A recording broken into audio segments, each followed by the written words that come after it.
Oh, got it. Welcome to welcome to Morecambe Wrestling Memories. And today I am absolutely delighted to be joined by an old friend, yes. a bona fide Morecambe Wrestling legend, and a former XWA champion. Yeah. And a man who really, I would say, put the Morecambe wrestling style, when you say it's real in Morecambe, as they still do today, I firmly believe this gentleman is one of the main reasons, if not the main reason, behind that phrase and what it means and what it's all about. And we'll talk about that, among other things, as we recap his career here in this exclusive interview. A one and only Shining Light, Mr. Deal or No Deal, and many other nicknames, Stevie Knight. Well, it's very kind of you, Gregor. I mean, it's been a while since anyone's called me any of those names. It's very, very kind of you to say, Gregor. It's always fun in Morecambe. Well, we're going to go back. I mean, there'll be people who remember, Steve, who used to come to the shows and will know about your storied past in the Morecambe ring. And there'll be a lot of people watching this, maybe who go to the shows today, or are just watching it because they're curious about Morecambe's place in British wrestling history, and curious about you, who won't be aware of it at all. So hopefully we're going to educate them. And we were talking before. I think that I'm going to be reminding you of a few things that you may possibly have forgotten. It's definitely be helpful if you could do that, as I wrestled for quite a long time, quite a few different places. Although Morecambe was possibly definitely in my top 2 or 3 favorite places, but my memory is absolutely shocking. So I think when you remind me, I'll probably remember. But if you was to ask me without any kind of reminder, I think I would be not very good at all. Well, that's fine. We're going to take you through step by step. Do not worry a bit, my friend. That's what I'm here for. Excellent. So the first question, I guess, is, like you said, you wrestled for a long time, and when you started wrestling for me in Morecambe, that would be, well, I know exactly when it was. It would be 2003 when it was the FWA. But had you wrestled in Morecambe?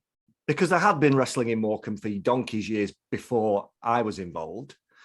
Had you wrestled in Morecambe for any promoter before then? Yeah, I had. I can't remember who it was though. I'd done all around that area, so all the Blackpools, Carla Gran, outside Blackpool, the Pontins at Blackpool, which is always one of my favourites to do.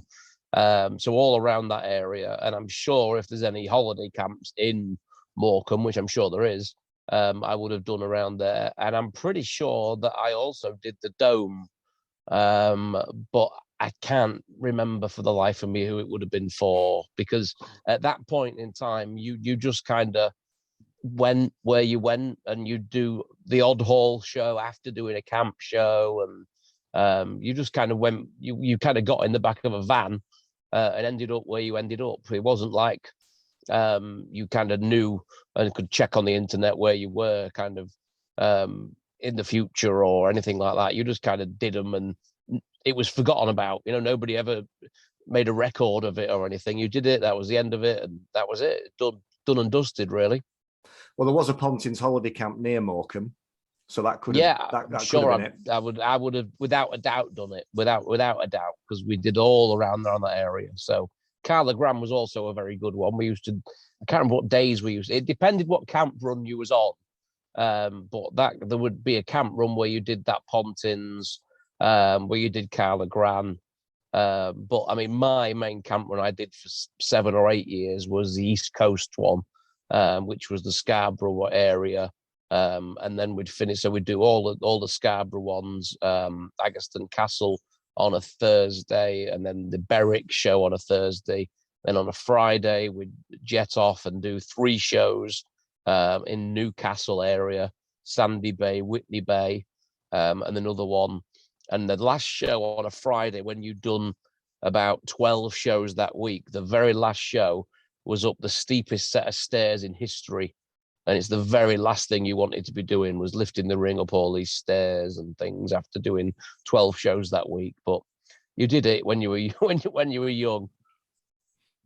Well, there was a few promoters in the 90s, I think, ran in Morecambe. I know Brian Dixon did, the long-time All-Star wrestling promoter. Oric Williams did as well. It's probably Brian I did it for then. Probably Brian, yeah. And at that time, I mean, when you started, you kind of caught the tail end. I mean, it was after the World of Sport era, but you caught the tail end of some of the World of Sport legends.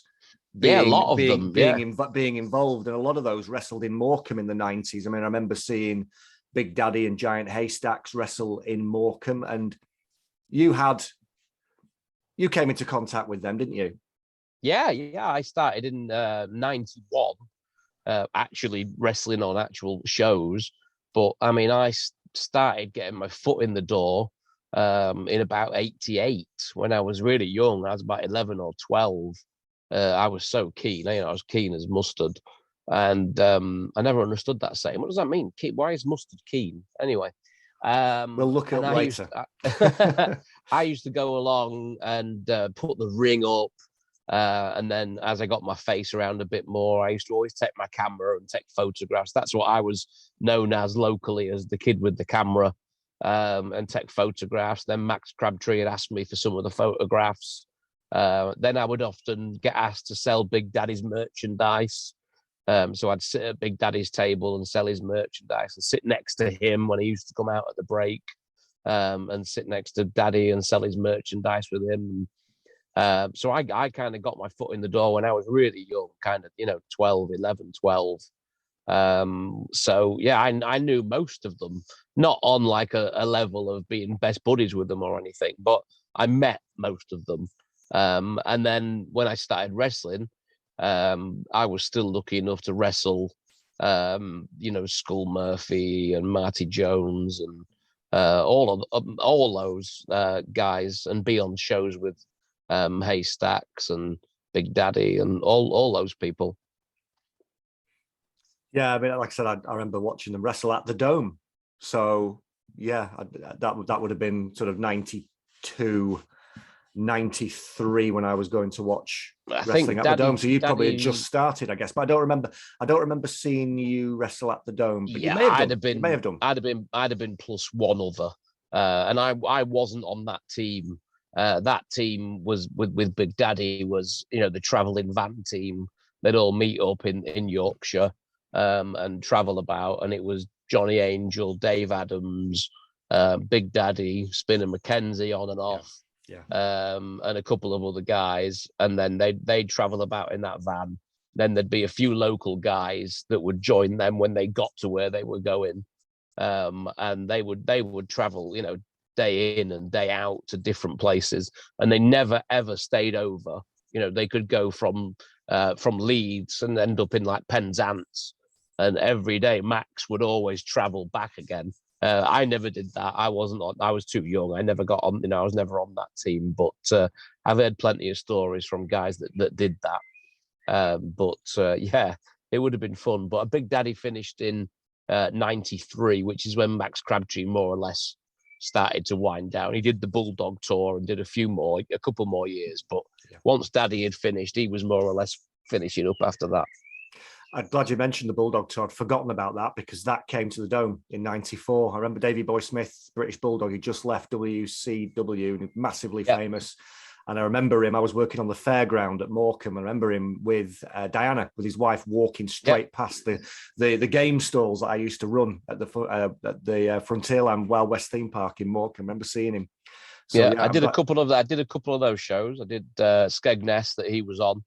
And a couple of Skegness, Scarborough, and a couple of others that he was on, which was, to a kid that, like I say, was so keen and had been to Wembley, and it's just surreal at the time, being on the same show as him. It's just absolutely crazy. I remember traveling with him in his Mercedes, Jaguar. He had a Jaguar, and stopping off and having something to eat, and it was just absolutely bizarre to me. All. Just life can change in an instant, and you're traveling with these people that let's say, or like you're saying about Tyson Fury, 1 minute he's at Wembley Stadium, the next minute he's in Morrison's buying meat.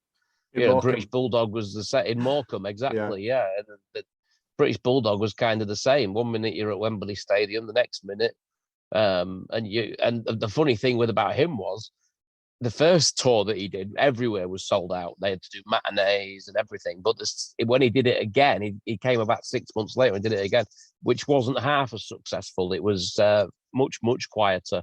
The ones that I did with him, some of the Skegness one and things, there was probably 150, 200 people in there, which was just crazy to think when he was virtually, him alone sold out Wembley. It was his name virtually that sold out Wembley. So just the crazy world of wrestling, really. That's right. And that would only have been 2 or 3 years later, wouldn't it? So a couple of years. Yeah. Unbelievable. Well, I remember when I first met you, that was at the Dome. That was at the Morecambe Dome. It was. I can remember talking to you. Yeah. Yeah. And that No, it wasn't. No, it wasn't. No, it wasn't. I'm convinced it was the Dome. I'm convinced it was the very first show that I did. I was involved in Morecambe. I'm pretty certain. Did I not meet you at Bids first?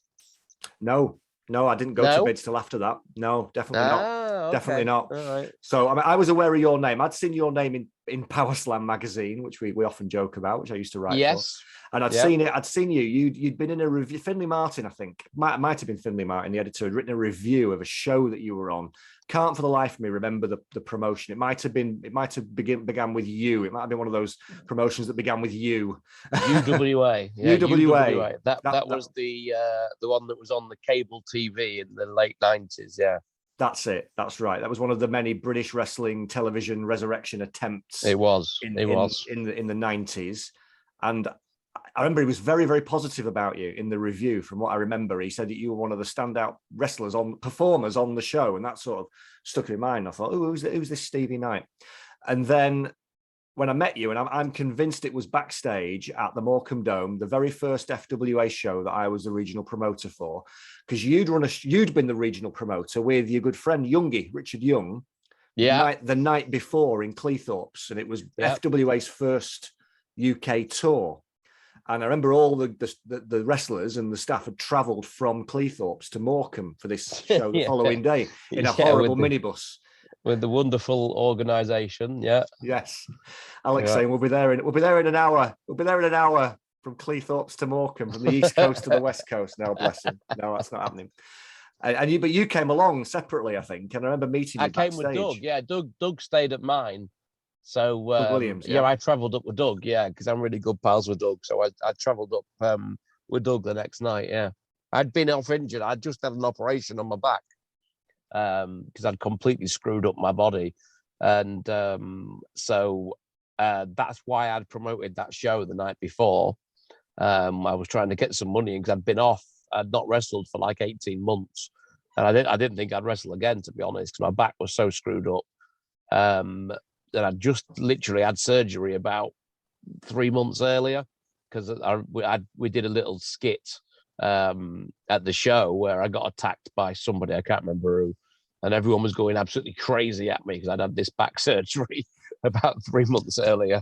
Everyone was going mad at me, but I was just pleased to be just doing something again and seeing the lads again. It was not the wrestling. I've never the theme will always be throughout this that the actual wrestling I've never been that bothered about, but I've always been pleased to be around everybody and having a laugh, So I was just pleased to be out and about and getting my head in again and having a laugh again. So tell me about Youngy, because you and him were inseparable and probably still are. Still best buddies with Youngy. Yeah. So, well, that was that UWA show that you said about. I mean, I wrestled for 8 years without knowing Youngy. And then when I did that UWA show, it was on, I did the show and he was on the UK fan forum when that was a thing. I don't know if it still is it? I'm not sure. Apparently. Is it? Okay. That was a big thing at the time, the UK fan forum. Yeah. And internet forums. Started, hadn't they? The big thing at the time. And Youngy had gone on there saying that he'd gone to this show at Crystal Palace, which was this UWA show, and that he was really impressed with these wrestlers, this select set of wrestlers, me being one of them, and that and his brethren from Grimsby. And I was like, oh, right, as a kid from Grimsby. And then he mentioned further on that he was like a paper boy. So he was only like 14, 13 or something. So my promoter brain was on, because I was promoting shows locally, that I would get him to put flyers in the newspapers when he went delivering his papers. So I got hold of him and got him to start doing this. And then we just kind of got on, and he's only like, I mean, I was only young. I was only like 19 or something. So we kind of got on from there. And then he became someone as like a traveling partner, because I used to travel about. Obviously, I was wrestling nearly every day. So, and obviously he was keen to go to the shows and things. So he became like a good traveling partner. And then we just became best buds from then on, really. And then I got him MCing at show, well, refereeing first. I got him refereeing gigs, then MCing, and he still does that now. He's an MC now. Does a good job. He's a good lad. He does, I believe. He's because he refereed and MC'd at Morecambe regularly, and yep. I believe he's involved in the 1PW comeback from what I've seen. I believe so. Yeah, I believe so. So still involved, still very much involved. Yeah, good lad, good lad, Youngy, really good lad. He is great lad. Yeah, and so that was bit left wing, but I'll let it lie. Yeah, we're not talking politics on Morecambe Wrestling Memories. Thank you, Steve. So moving swiftly on. So you were sidelined with the back injury, as you said, but you were becoming involved in FWA. And FWA, for people who don't know, and again, it's weird. This is 20 years ago, so crazy. There's a whole generation who probably aren't aware of what FWA was, the Frontier Wrestling Alliance. And this was kind of, I always describe it as like the wrestling promotion that made it cool to be a British wrestling fan. Yeah. At that time, they were the promotion that, you know, the hardcore wrestling fans that were coming along and following wrestling religiously. If you knew about a wrestling promotion in the UK, you're likely it was the FWA. All Star was very much a more successful commercial operation, because that was traveling all over, and Brian Dixon was a lot more established and running a lot more shows. But FWA was making the big noise with the internet fans on the forum that you were talking about, people who were like trading wrestling DVDs and buying Power Slam magazine, and just were like, you know, really religiously into wrestling, I would say. Yeah. All Star had a family show, and you know they were much more successful than FWA, getting that family crowd in. And FWA had you know, the hardcore fans, because I mean, if you look at it now, half the crowd that used to go to FWA are in some way involved with British wrestling now, so they had that hardcore set of fans. And they were FWA were mainly putting on shows in the south of England, and putting on quite sort of successful, like one-off standalone shows, bringing over some of the exciting new American talent, people like AJ Styles and Samoa Joe and Bryan Danielson at the start of their careers, and mixing it with some of the younger British wrestlers, some who'd come through the FWA training school in Portsmouth, some who'd come through the Hammerlock training school in Kent, and very much doing that very indie strong style of wrestling that was really, really becoming popular at the time.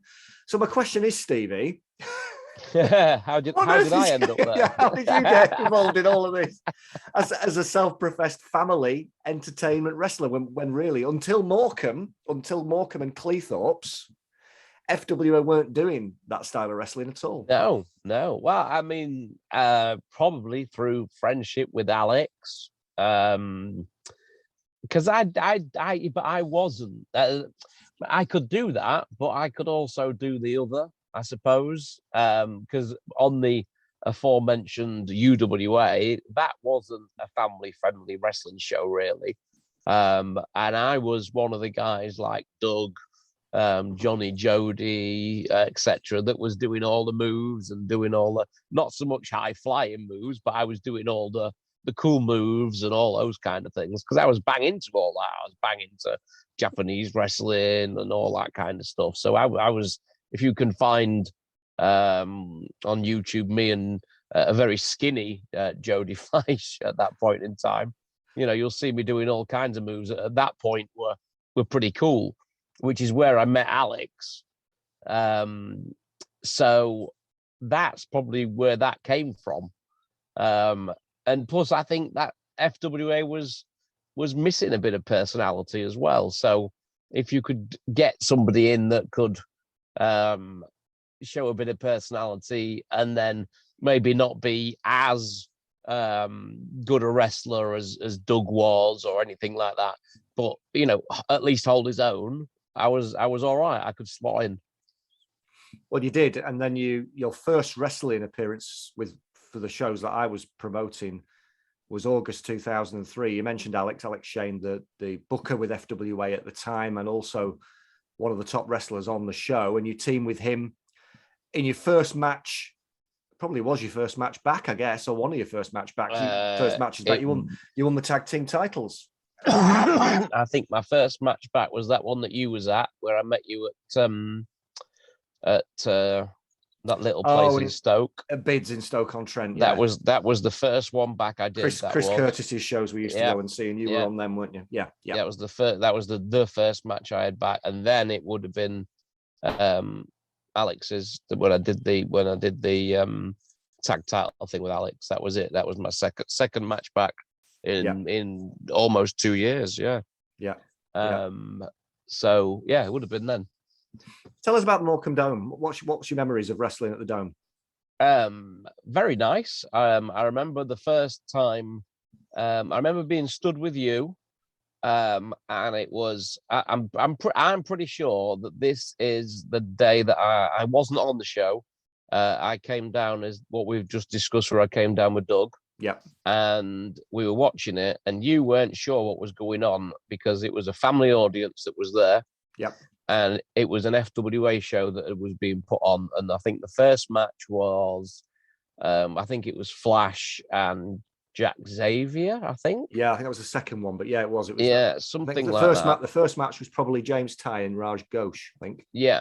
And it just weren't right. It wasn't right, No. It wasn't right at all for that audience. No, it was good. It was good wrestling. It was good. Both those two matches we just mentioned were good guy versus good guy. Yeah, of course, but completely wrong for, a seaside town family wrestling show.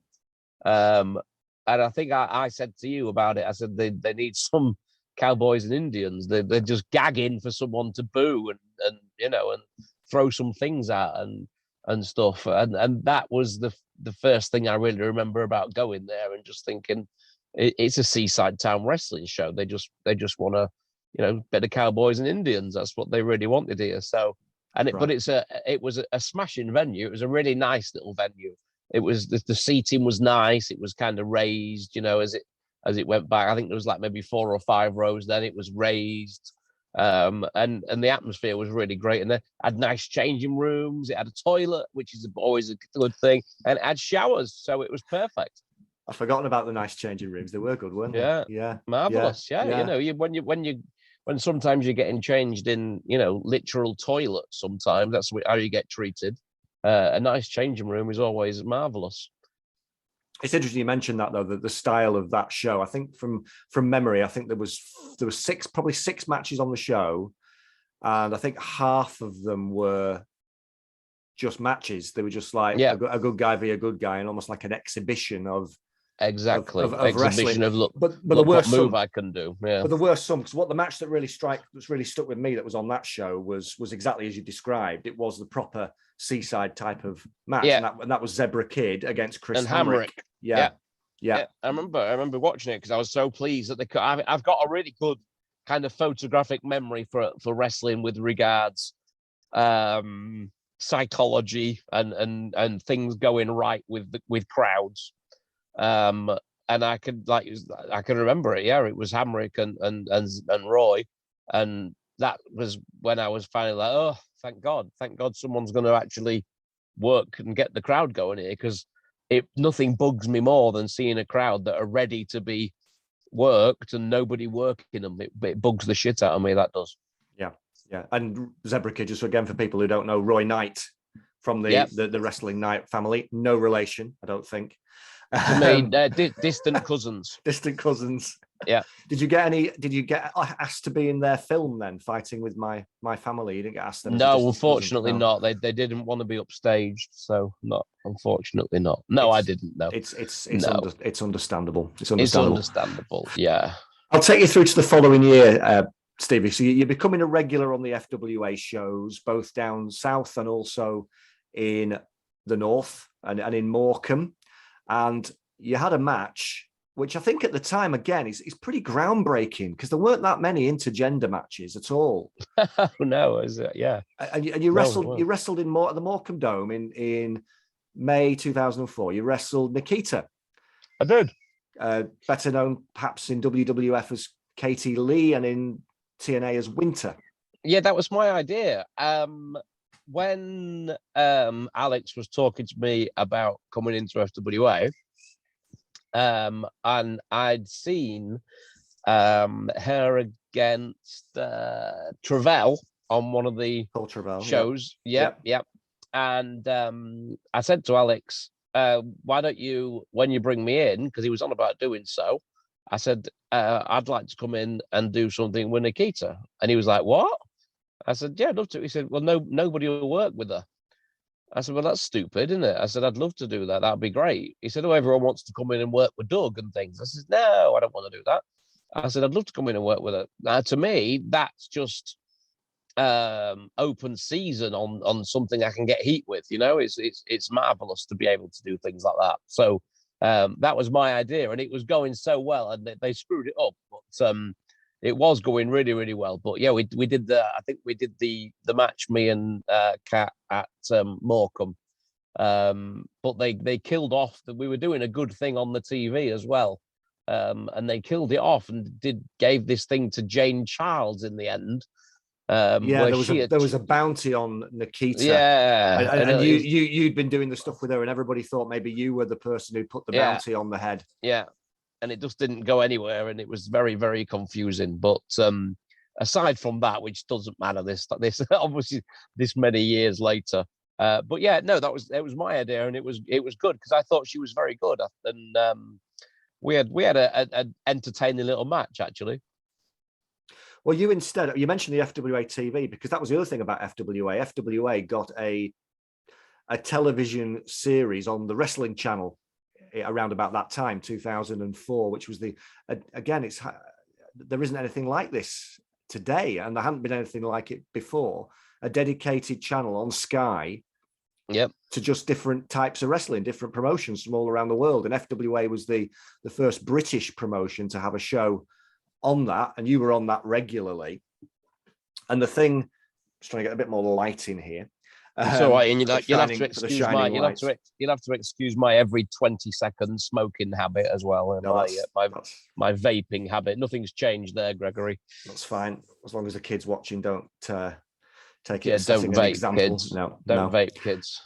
But on the TV show, the thing that really I think is the most memorable thing is your association with Mark Sloan, which starts to happen in Morecambe in the summer of 2004. You're on the search for a tag team partner. You team with Dirk Feelgood in Morecambe, and that doesn't go very well. You lose that match, and you keep trying to find different tag team partners, and you end up with Mark Sloan, and you wrestled with Mark Sloan on an infamous day, 2004, September, because Steve Carino and Colt Cabana are on the same show. Oh, Christ.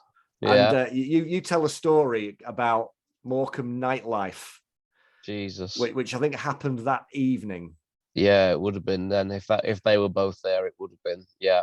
And Doug Williams was on the show, so yeah. What happened? Very because I don't like hearing this, so I'm gonna, because I as a Morecambe lad, I like to think that Morecambe is a paragon of virtue, but yeah, it's really not. Honestly, it's really not, Greg. I know you like to believe so, but it's really not.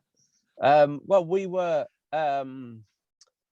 we'd done the show. I can't remember anything much about the show, but Carino was there, Colt, Cabana, Doug, and so obviously we wanted to go out for a few drinks after the show, and you'd booked us into the most salubrious of hotels. It was beautiful.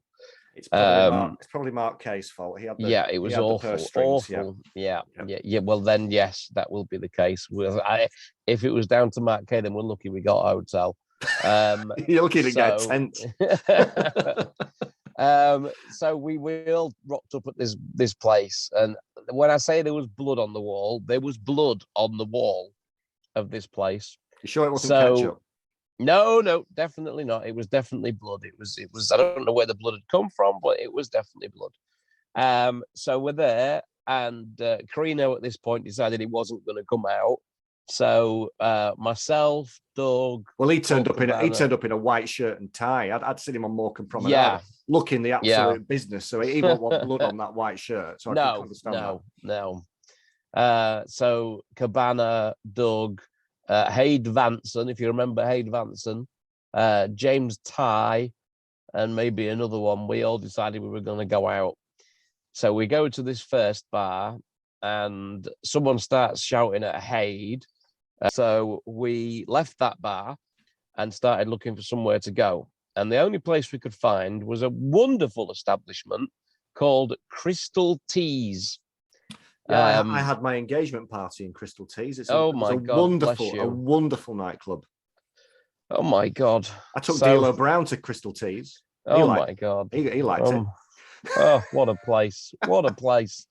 I mean, this is. I mean, I'm assuming that Crystal Teas has got a reputation, or did have a reputation within Morecambe.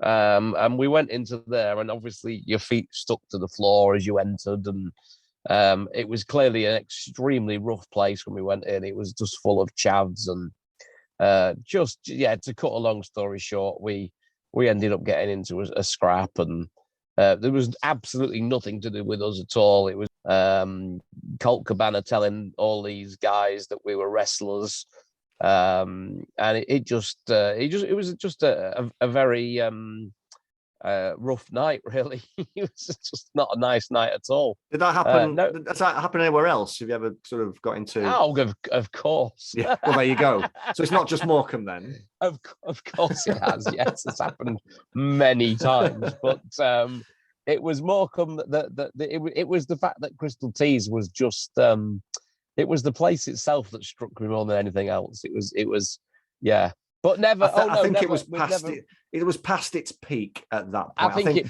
possibly was. It was actually quite a nice. Well, not nice, but it was very, very popular and busy and in its heyday. Yeah. Hey, look, maybe Morecambe's a lovely place, Greg. I know you are a very, very proud Morecarian, or whatever you would call them. A Morecambrian. Morecambrian. Yeah. Well, I'm sure you feel. I'm sure you feel the same way about Grimsby. No, Greg. No, I know the faults of my hometown. Yes, well, I do, but I like to keep them hidden. So anyway, back to the shows. So 2005, you're in the FWA, and I would say you're kind of you're the way that you're being sort of presented in the FWA is you're kind of in the middle of the card. I would say. Yeah, definitely. Yeah. And your matches are always very entertaining, but you're not in the main event as such. You're not. I am certainly not.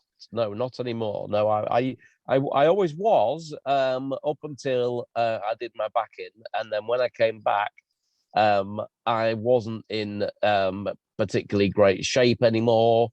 I believe, and I need to talk to you about this, Greg, because as I mentioned to you a few weeks ago, I've been reading your first book that you wrote, and I do need to talk to you about the wording of how you described me in that book, Greg, because I've never. I mean, how old is that book now? When it's taken me this long to actually read all of it thoroughly.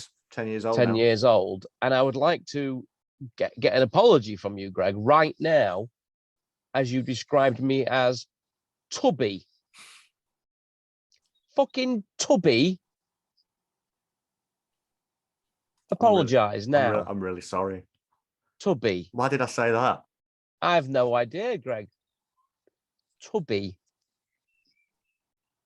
To be fair, that's Tubby. Not to be fair. It's Tubby. probably Declan O'Connor and Joey Hayes' fault. Because there was one show, which again we'll talk about in a minute. We'll explain that in a minute. Actually, in my defence, I was reading it in bed, and I'm reading it. I went, cheeky bastard. I said a lot worse about other people, but anyway. I have, yeah. But anyway, let's talk about something much more positive. So 2005. Yes, sorry. Yes. So I would say that the turning point was we did a show in June 2005. It was quite a historic show. We had two of the lads from Pro Wrestling Noah in Japan on the show, Marufuji and Suzuki, and Tuco Scorpio and Doug Williams were their opponents. And it was the first ever Japanese wrestling promotion tag team title match in the UK, I think. Uh-huh. And that was great and very, very prestigious. But everybody went away talking about what you did on that show with Alex Shane. They did. And this kind of turned things around for you. And it turned things around for me as well in terms of when I said at the start about I think you were instrumental in the ethos of Morecambe Wrestling, which is where it's very much we kind of at its best. It's all about the emotion, all about taking the crowd on an emotional ride and making them feel something, making them care, not just an exhibition of wrestling moves, but actually make them want to see their favorite win and want to see their least favorite lose. And this was a really good example of that. What can you remember about that?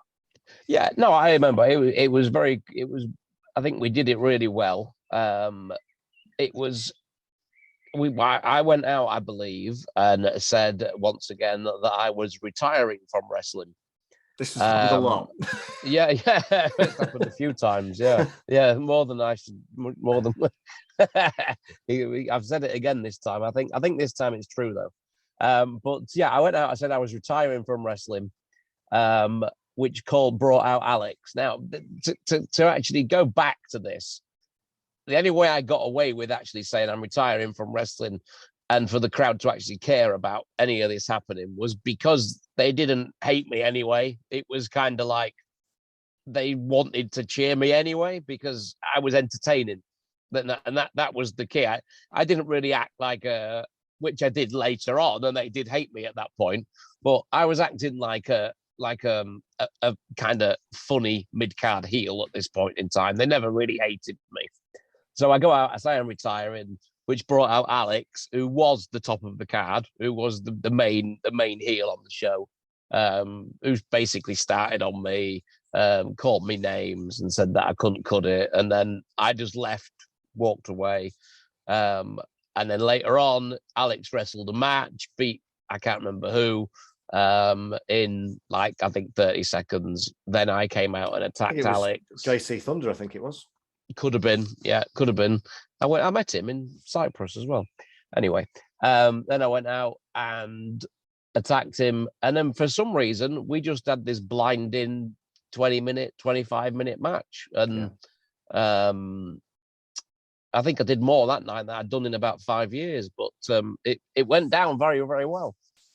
Well, you got an absolute standing ovation at the end of that match. And that, again, it's the first real proper emotional, real visceral emotional response I saw from that Morecambe crowd. They really connected with you. And that to me was the start of what still carries on today from what I can gather. You know, the fact that it was real. They believed what they were seeing and they really lost themselves in it. And it was just done well. Yeah, it was just done very, very well. I hate trying to I don't big myself up on things because I'm not really into that. Alex was a very good heel, and they hated Alex, which is was great. And they obviously didn't have the guy they were looking for yet to get behind. And they'd obviously found him as well. So and that was evident. That was evident because going forward as well, it was I mean, we went forward for what, another 5 years from then on, I would think. Well, maybe 3 or something. I don't know. But 4 years, I think. Yeah, we did. So we did, and yeah, they really did start to get behind you from that point. And you had, I think, probably during that run as a baby face in Morecambe, I would say that your biggest arch rival, we mentioned him earlier. So many interesting stories about this guy in Morecambe. It's just unbelievable, really. It's hard to believe. Jonny Angel. Oh yeah. Now this is interesting because Jonny Angel, like you said, was quite regular on the British wrestling circuit when you started, and he wrestled in Morecambe. And I used to go and watch the shows in Morecambe, and Jonny Angel was on them all the time. And he was usually wrestling an Irish gentleman called Tony Stewart. Don't know if you remember him. Of course, yeah. And they had thinking back now, they had some great matches for the. They did. They had excellent matches. They were who I used to watch when I was a regular going to the shows, and they were the two like young lads that used to do these great matches that I used to really like, because the others were a bit older that used to work for Max at that time, but they were the two that were doing, I suppose, what you'd see now as being cool stuff, and it was. If you watched it now, you'd think it was, not cool stuff. But at that point, which was, my God, 30 odd years ago now, it was really cool stuff. Yeah, that's right. Tony Stewart wrestled Steve Regal in the first match I ever saw at the Morecambe Dome. Tony Stewart was absolutely fantastic wrestler. Absolutely fantastic wrestler. It's such a shame he didn't. When Max Crabtree stopped promoting, he just went back to Ireland. And stopped wrestling more or less, which was such a shame because he was honestly absolutely fantastic. I mean, we were in our early 20s going to these shows. We were at university and we were just so up our own backsides. We were terrible. We were like your classic, internet wrestling fans who thought they knew it all. And we for some reason took a real dislike back then to Jonny Angel and Tony Stewart, and we used to barrack them. And I remember one night my friends got called out by Jonny Angel and Tony Stewart to, come on, well, if you think you know so much, come on, let's see what you've got, kind of thing. And that my friends soon backed down, but good choice, which is a good choice. But I remember then 10 years later, I'm involved in British wrestling. I'm a promoter, and the FWA's going, and we're at Broxbourne for a show, and you introduced me to Jonny Angel, and he's actually filled out quite a bit in terms of. Yeah, he's a big lad. He's a big lad now, and he's mean and menacing looking. And he was only a young lad when we used to go and watch him. And I thought, oh God, is he going to remember me? Oh no, this isn't going to go well. The problem is Jonny Angel was an absolute prick. I mean, genuinely 100% utter absolute. When he was young, utter prick. I mean, he when I started. He used to beat 10 bells of shit out of me, and I don't mean like a little bit. I mean, he really beat 10 bells of shit out of me. I remember one show we did at the first, because I used to look up to him, and then we did a show at Blackpool where we mentioned earlier the Pontins at Blackpool, and we're in the changing rooms beforehand, and it was me. And a guy called Buddy Boy Briggs, Daz from Doncaster, nice guy. And then it was Jonny Angel and Tony Stewart. And then we were doing a tag, which would have been me and Tony Stewart against Jonny Angel and Bully Boy Briggs. And Jonny Angel's in the changing rooms, and I'm scared to death anyway. I was 16, and Jonny Angel looks at me and he says, "Does your nose break?" I says, "Sorry, your nose, does it break?" I don't really know. I'll do it for you. I'll look after you. All I'll do is I'll get the bottom of my hand like this, and I'll just pop you under your nose like that. Okay. So that's the end of that. And then Darren, who was Bully Boy Briggs, says, "Don't worry, he won't do it. He's just trying to frighten you." I said, "All right, okay." So we get into the match. First move, he climbs into the ring, smacks me full pelt straight under my nose with the flat of his hand, straight under my nose. And it didn't bleed or anything. So he just kept trying to do it. Crack, crack, crack. And it wouldn't bleed. And he was getting more frustrated because it wouldn't bleed. So he just kept doing it and kept doing it. And I went through the entire match, and he never managed to make my nose bleed. and that was that one at Blackpool. And then I wrestled him about a month later for 2 shots, and I was petrified. I can remember standing like face to face with him in the ring, and my mum had come to watch me on one of these shows. It was a local one, and she said you could see my knees shaking in the ring. And he looked after me both times, and it was like, oh right, that was strange. So I then believed he was going to be all right with me after that. So then I wrestled him at Whole Beach, and this is the one where he really done me. He completely bashed me up at Whole Beach. Really, just smashed on my nose. He managed it this time. All my ribs, was punching me full pelt in the face, kicking me as hard as he could. He really, really leathered me. And Danny Collins afterwards, when I got back to the changing rooms, he said, are you all right? He said, what was that all about? And I was really upset. I said, I don't know. I said, I've no idea. And Danny Collins was really angry as well. And it was, I to this day, I don't know what it was about. I don't know. He stopped it all when he got older, and he said sorry to me, and we became really good friends. By the time we were working for you, I got him jobs and got him working for you, and we were doing jobs together, and as you will talk about in a minute.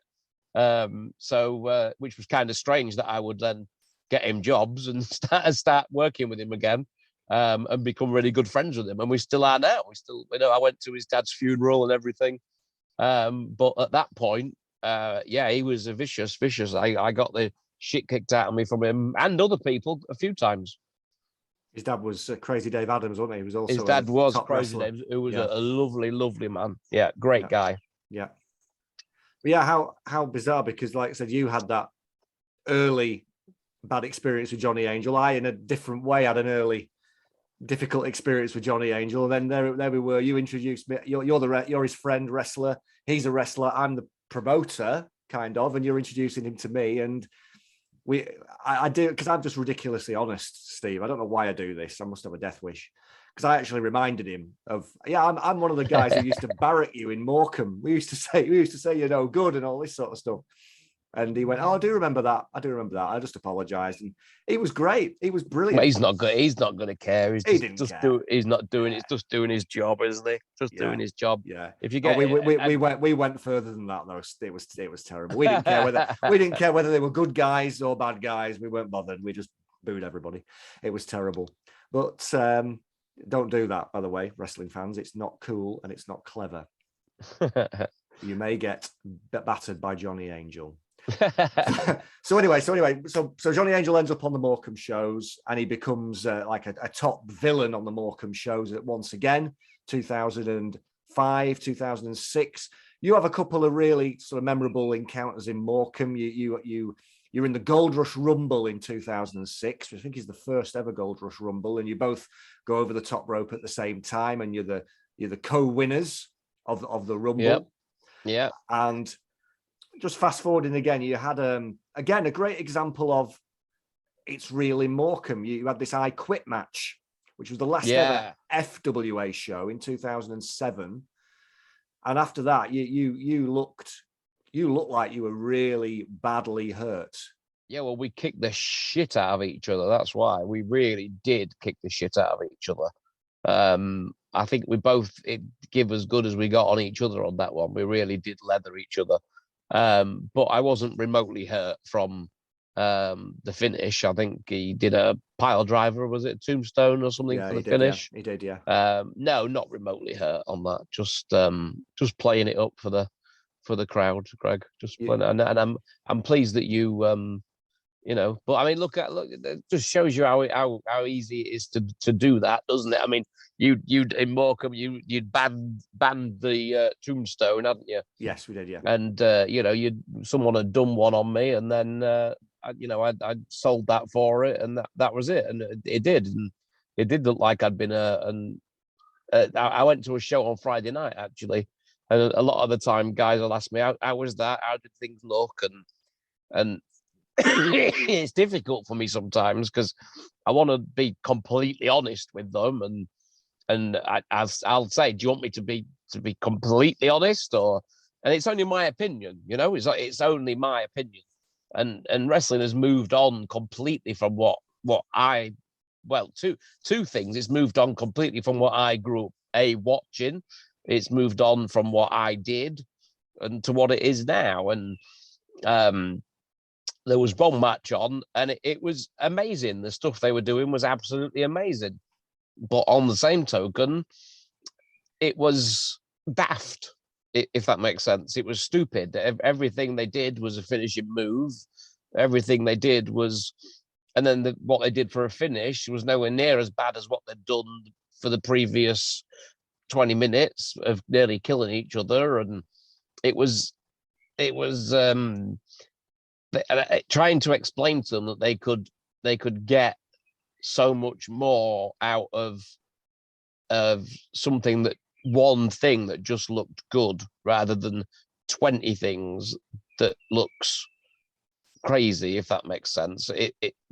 Trying to explain that to them, and I never understood this until I actually sat and spoke to. I was speaking to two of them that were in the match, and I didn't understand until I actually sat down and spoke to two of them what they're worried about, losing by toning it down.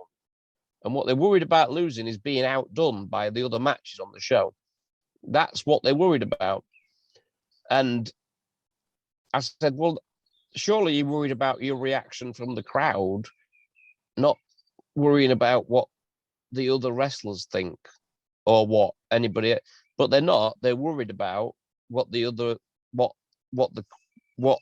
wrestlers think, and that really opened my eyes to what's a bit wrong with that, you know. Yeah, that makes sense. And by the sound of things, they don't understand that everybody has their role and their place on the card, and not everybody should be. That's right. It's all about the overall show and not for the show. Yeah. And then they'll and the other thing that happened, God, I'm going on one, aren't I? But I'm the referee. There's a little tiny referee who's a brilliant referee, great referee, Scott, really lovely guy, brilliant little ref, right? He gets squashed in the first match, ref bump first match, right? First match, he gets squashed by a guy that's 23 stone, Will Cruz, who's very good, right?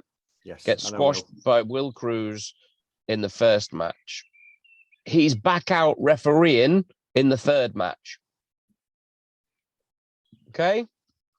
What's wrong with that picture? This kind of thing drives me up the wall as well, Steve. You know? And I was talking to Stephen Gauntley at the bar when we were watching it. And as soon as they did the ref bump, I said, apart from there being a ref bump in the first match, I said, I guarantee that ref will be out refereeing again in a couple, in a couple of matches. There he is. It's like he's a tiny little guy, and he's got squashed by a 23 stone guy, and he's back out refereeing. And it just bugs me that no one cares anymore. And it's not that it's not that. It's that they will, the punters will still buy things if you give it to them right. But 100%. They don't try it. But anyway, no. I promised before I came on that I wasn't going to. You weren't going to go off on a rant. No, it's fine. I wasn't going to do this. So I'm at the age now where I do the same. Yeah. So I'm totally with you. But hey, listen, well, I've got to say, this is BWR show, and their shows are great, brilliant, fantastic shows. I really enjoy them. It's run really well. All the guys they use are all really good. And I'm not saying anything that I don't tell them that I think they could do to make little changes a bit better. Yeah, absolutely. So there's another example of the crowd really caring at Morecambe. So you'd been a good guy for about 2 years, ever since that match with Alex Shane. And the next show after you'd been, I think you were sort of carried out or stretchered out or something after that match with Johnny Angel. And the crowd's at its maximum amount of sympathy for you. We have this first XWA show, sold out, Morecambe Dome, War on the Shore, April 2007.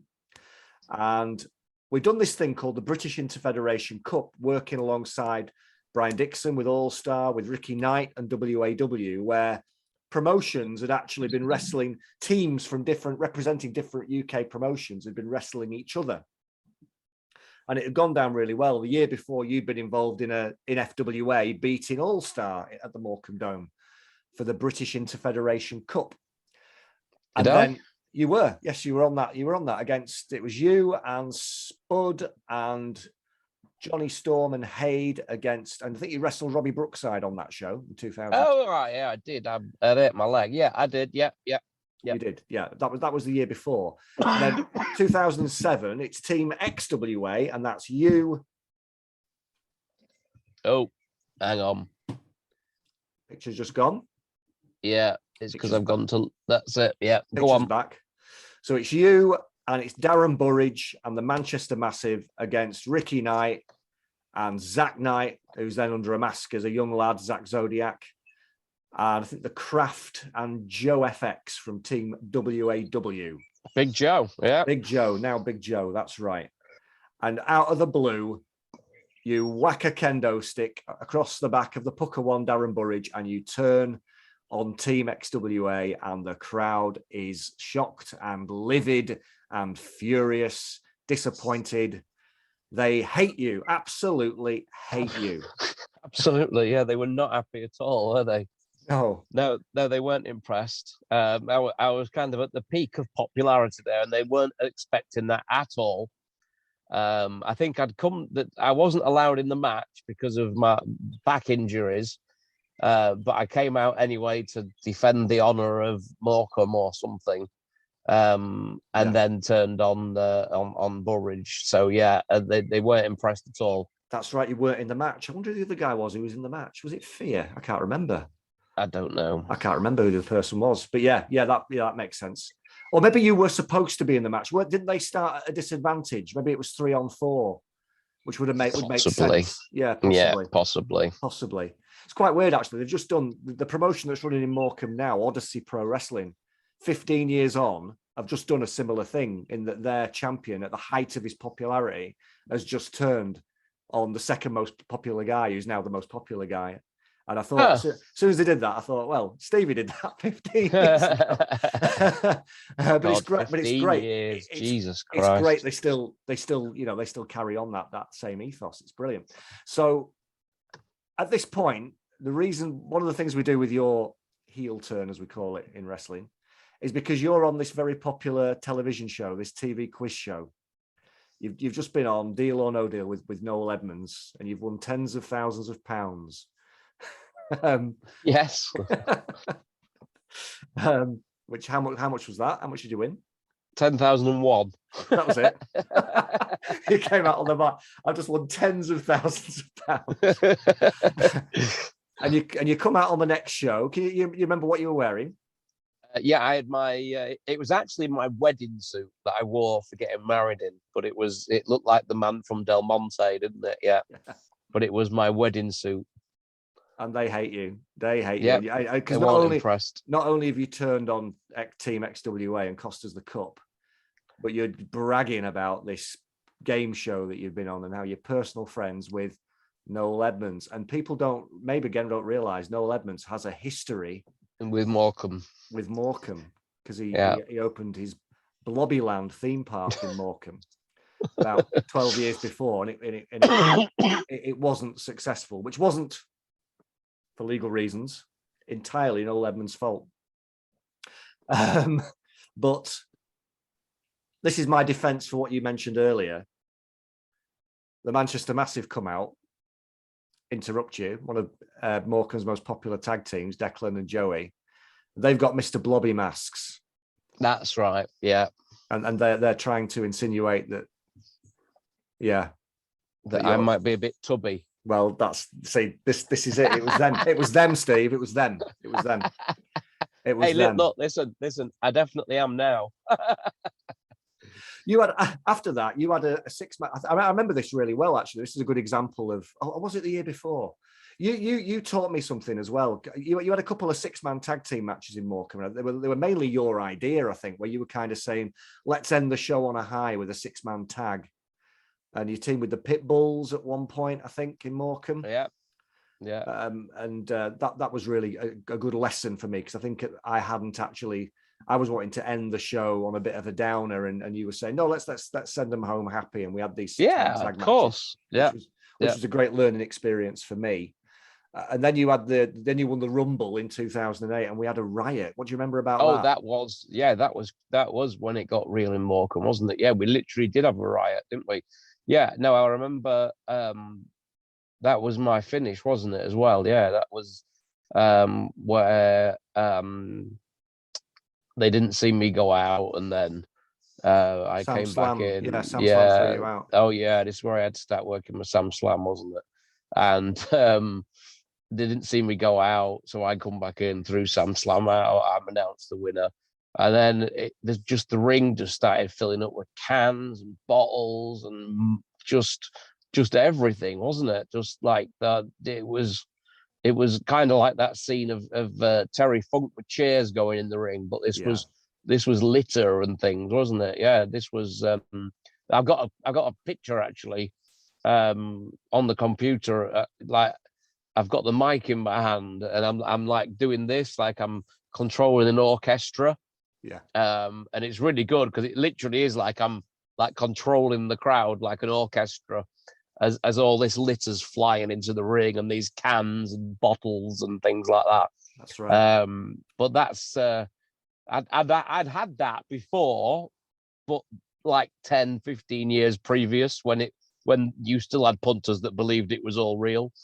And we'd still got them here, you know, at this point in time when surely they all knew it was a bit of fun and games, but no, evidently not. You know, we'd really got them.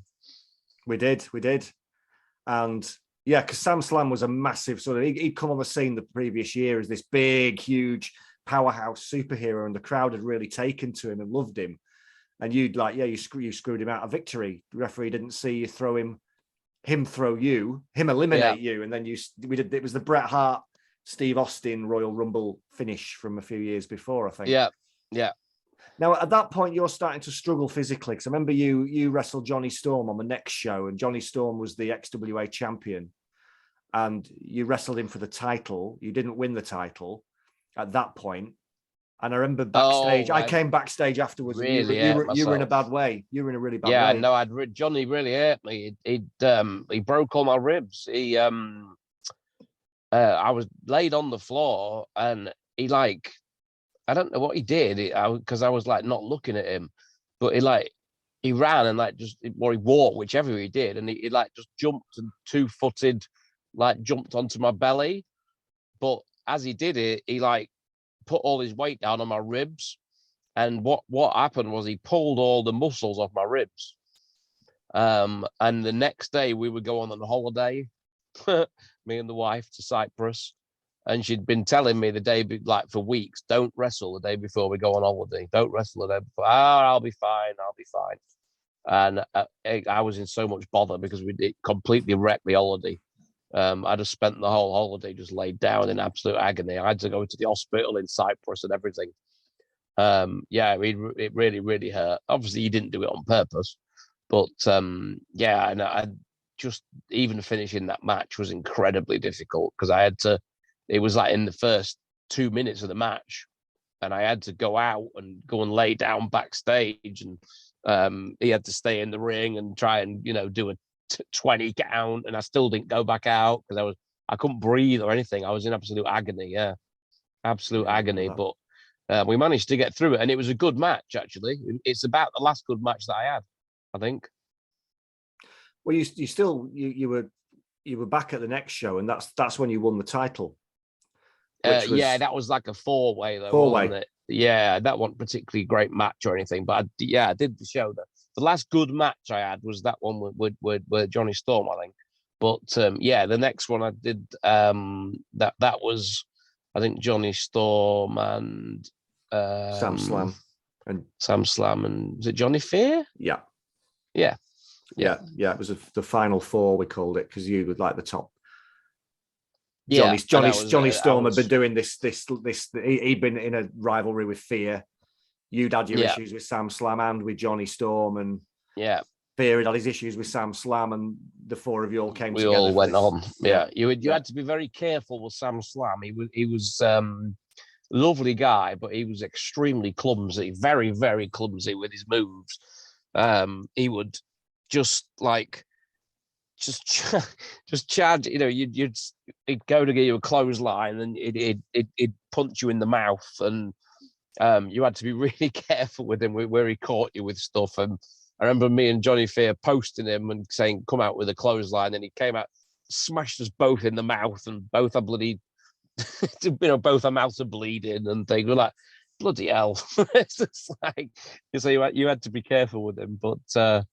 Yeah, we just I was right. So at the end of winding down at that point of my career, I just didn't want to get hurt at that point. So because my body was just knackered, my back was knackered, everything was knackered.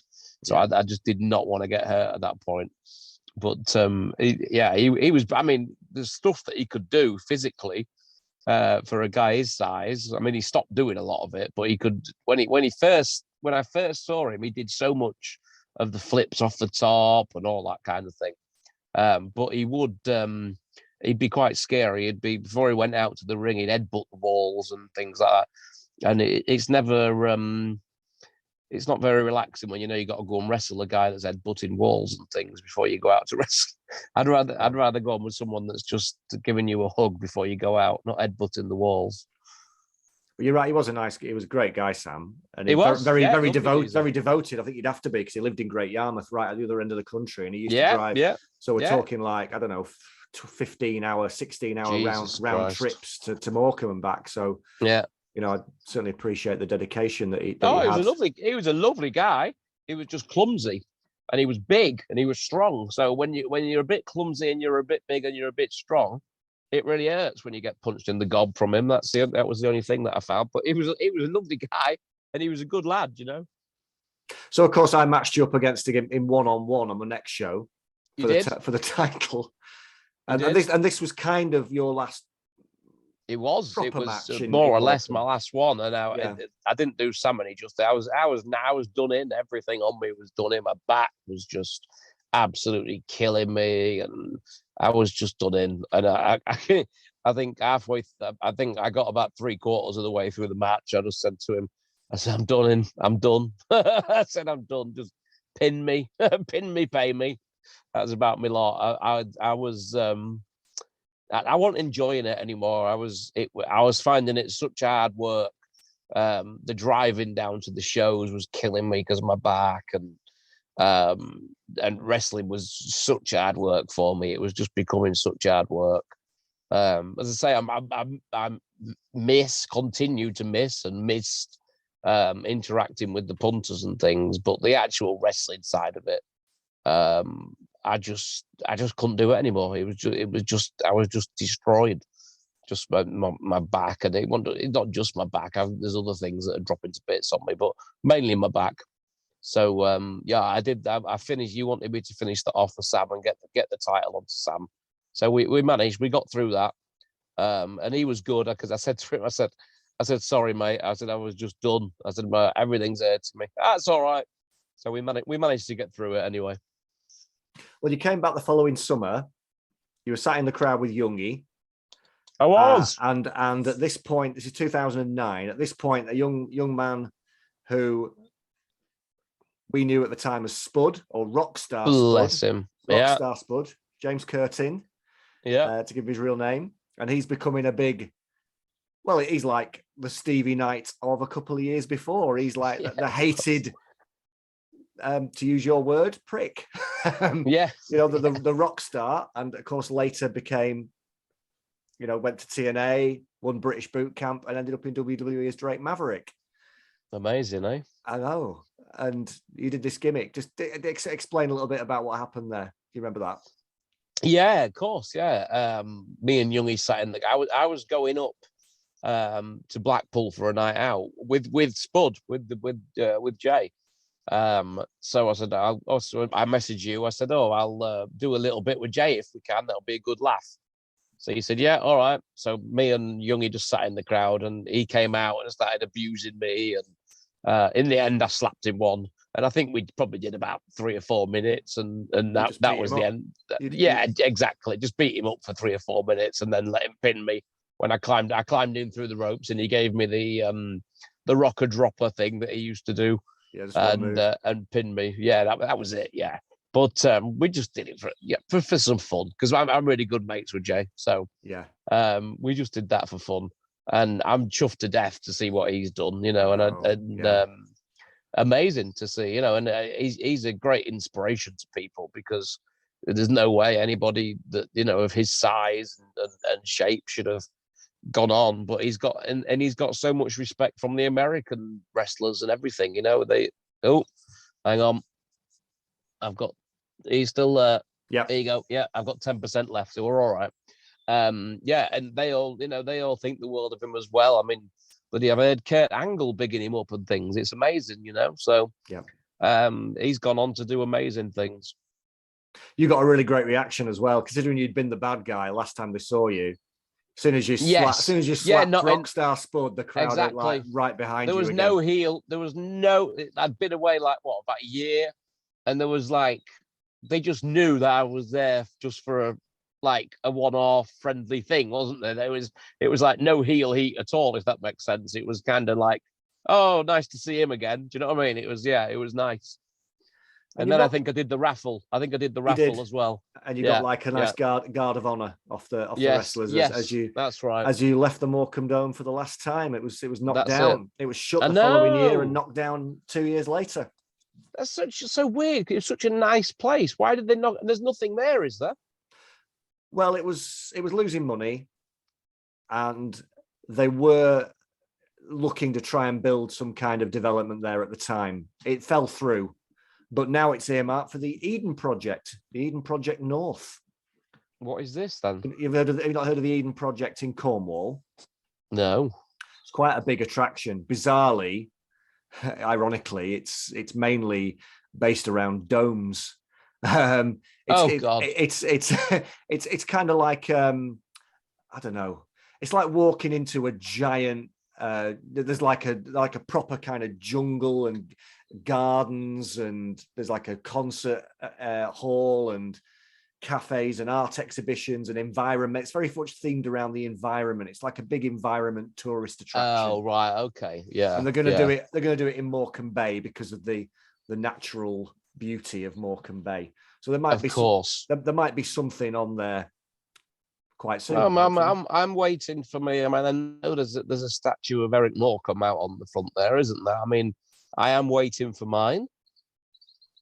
Well, they should have put you in the Morecambe Wrestling Hall of Fame, Steve, because every time, this is it, you've not been in Morecambe now for about 12 years, and yet, well, you did appear on screen at some shows when we did the Morecambe Wrestling Hall of Fame, when Doug Williams, your friend, got inducted in 2015 at Morecambe Winter Gardens.